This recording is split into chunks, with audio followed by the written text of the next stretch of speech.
മന്ന വീഡിയോയിലേക്ക് ഹൃദ്യമായ സ്വാഗതം. ഇന്ന് ഒന്ന് രണ്ട് പേരല്ല, കുറച്ചേറെ പേര് എന്നോട് ചോദിച്ച കുറച്ച് ചോദ്യങ്ങൾക്ക് മറുപടി പറയാമെന്ന് വിചാരിച്ചാണ്. എല്ലാ കാര്യത്തിനും ഉത്തരമുണ്ടല്ലോ, ഉത്തരം ഞാൻ കൊടുത്തല്ലേ പറ്റത്തുള്ളൂ. അതുകൊണ്ട് എന്നോട് ഒന്ന് രണ്ട് പേര് ചോദിച്ചു, എന്താ ഈ ചാനലിൻ്റെ ഉദ്ദേശം എന്ന്. ഈ ചാനലിന് പ്രത്യേകിച്ച് ഉദ്ദേശമൊന്നുമില്ല. അതായത് ദൈവകൃപയാൽ ദൈവം തരുന്ന അന്നന്നത്തെ ആഹാരം, ഡെയിലി ബ്രെഡ്, അതാണ് മന്ന. ദൈവത്തിൻ്റെ കൃപ, ഗോഡ്സ് ഗ്രേസ് മന്ന, അതാണ് എൻ്റെ ചാനലിന് ദൈവം തന്ന പേരാണ്, ഞാനായിട്ട് ഉണ്ടാക്കിയതല്ല. അപ്പോൾ ദൈവത്തിൻ്റെ കൃപയാൽ മാത്രം മുൻപോട്ട് പൊയ്ക്കൊണ്ടിരിക്കുന്ന ഈ ഡെയിലി ബ്രെഡാണ് അന്നന്നത്തെ ആഹാരം. അപ്പോൾ അതുകൊണ്ടാണ് എന്തെങ്കിലും ഒരു കുഞ്ഞു കാര്യം എല്ലാ ദിവസവും ഞാൻ പറഞ്ഞുകൊണ്ടിരിക്കുന്നത്. അത് ഒത്തിരി പേർക്ക് ഉപകാരമാകുന്നു എന്ന് അറിഞ്ഞതിൽ വലിയ സന്തോഷമുണ്ട്. അതൊന്നും എൻ്റെ കാര്യമല്ലല്ലോ, ഇതൊക്കെ തരുന്ന ദൈവം അത് വേണ്ടിടത്തേക്ക് എത്തിക്കുന്നു എന്നുള്ളതേ ഉള്ളൂ. പിന്നെ എനിക്ക് എങ്ങനെയെങ്കിലും ദൈവം തന്നിരിക്കുന്ന അറിവുകളെയാണ് ഞാൻ പകർന്നു തരുന്നത്. ഞാൻ ചെയ്യാത്തതോ അല്ലെങ്കിൽ എനിക്ക് ശരിയെന്ന് തോന്നാത്തതോ ഒരിക്കലും ആർക്കും വേണ്ടി ഞാൻ പറയുന്നില്ല. അതുകൊണ്ട് നിങ്ങൾക്കിത് ഉപകാരമായി തീരാൻ വേണ്ടി മാത്രം.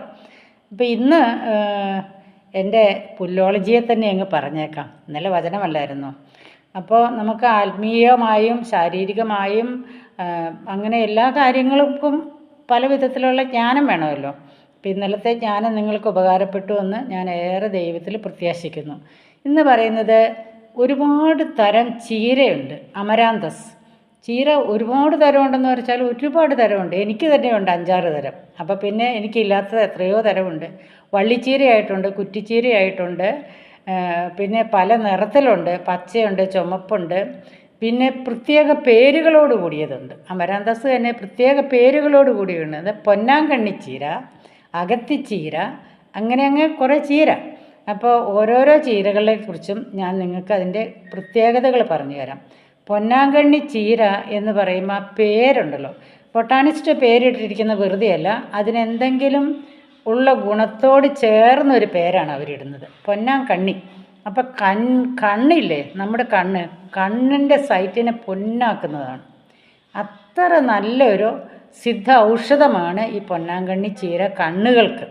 അതുകൊണ്ടാണ് പൊന്നാങ്കണ്ണി എന്നതിന്, കണ്ണിൻ്റെ നല്ലൊരു വൈദ്യനാണ് ഈ പൊന്നാങ്കണ്ണി ചീര. അപ്പോൾ ഈ പൊന്നാങ്കണ്ണി ചീരയെ ഞാൻ കാണിച്ചു തരാം. അതിൻ്റെ ഔഷധ ഗുണങ്ങളെല്ലാം പിന്നാലെ പറഞ്ഞു തരാം. അതുപോലെ വേറെ അകത്തിച്ചീര, അതിനും ഇതുപോലെ തന്നെ ഒരു പ്രത്യേകതയുണ്ട്. എല്ലാം കൂടെ ഒന്നിച്ച് പറഞ്ഞാൽ അത് അധിക പ്രസംഗമാകില്ലേ. അതുകൊണ്ട് പൊന്നാങ്കണ്ണി ചീര ഇന്ന് കാണിച്ചു തരാം. അത് ഞാൻ പറമ്പിലൊക്കെ ധാരാളം ഉണ്ട്, തെങ്ങിൻ്റെ ചോട്ടിലൊക്കെ ഇങ്ങനെ നട്ടിട്ട് വെച്ചിരിക്കുകയാണ്. അതിന് 2 കളറുണ്ട്. നല്ലൊരു പർപ്പിൾ കളറ് തണ്ടിന് ഇലയ്ക്കും വരുന്നതുണ്ട്, എന്നാൽ ഇച്ചിരി കൂടെ പച്ച നിറം വരുന്നതുമുണ്ട്. ഇത് രണ്ടും ഒരുപോലെ തന്നെയാണ്. പിന്നെ അതുണ്ടല്ലോ, സൂര്യപ്രകാശം കിട്ടുന്നതനുസരിച്ചാണ് ഇതിൻ്റെ ഈ പർപ്പിൾ കളർ കയറി വരുന്നത്. അത് ആന്തോസൈനിൻ അതിനകത്ത് ഉണ്ടാകും. സൂര്യപ്രകാശം കിട്ടുമ്പോഴാണല്ലോ എല്ലാത്തിനും ഒരു പ്രത്യേകത വരുന്നത്. അതുപോലെ സൂര്യപ്രകാശത്തിന് വേറെ ഗുണമുണ്ടല്ലോ. നമുക്കിപ്പോൾ സോളാർ എനർജി ഇല്ലേ, അതുകൊണ്ടല്ലേ നമ്മൾ ഇലക്ട്രിസിറ്റി പോലും ആശ്രയിക്കാതെ, അതുപോലെ തന്നെ ഡീസൽ പോലും ആശ്രയിക്കാതെ വാഹനം ഓടിക്കുന്നില്ലേ. അപ്പോൾ സൂര്യൻ വലിയ ഒരുപാട് ഉപകാരിയാണ് നമുക്കല്ലേ. പിന്നെ ഉണ്ടല്ലോ, നമുക്ക് ഈ നമ്മുടെ വസ്ത്രത്തിലൊക്കെ മഞ്ഞൾ അല്ലെങ്കിൽ ഭക്ഷണത്തിൻ്റെ കറകൾ, ബ്ലഡിൻ്റെ, എൻ്റെ ഈ കൈ ഇത് കണ്ടോ, ഈ കൈ മുറിഞ്ഞപ്പോൾ ഇതിൽ നിന്ന് എൻ്റെ ഷോളയിൽ കുറച്ച് ബ്ലഡ് പറ്റി. അപ്പോൾ അത് എങ്ങനെയാണ് കഴുകിക്കളയുന്നതെന്ന് വിചാരിച്ച് ഞാൻ, നല്ല വെള്ള ഷോളായിരുന്നു അന്ന് പള്ളിയിൽ പോയപ്പോഴാണ്.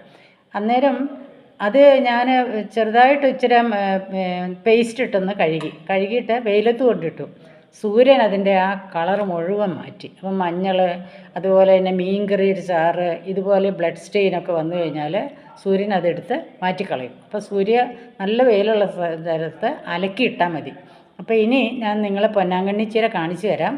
എന്നിട്ട് അതിൻ്റെ വിശദാംശങ്ങളൊക്കെ അടുത്ത വീഡിയോയിൽ പറഞ്ഞു തരാം. പൊന്നാങ്കണ്ണി ചീര, നിങ്ങൾ ഈ ചീരയെക്കുറിച്ച് ഒരുപാട് കേട്ടിട്ടുണ്ടായിരിക്കും അല്ലേ.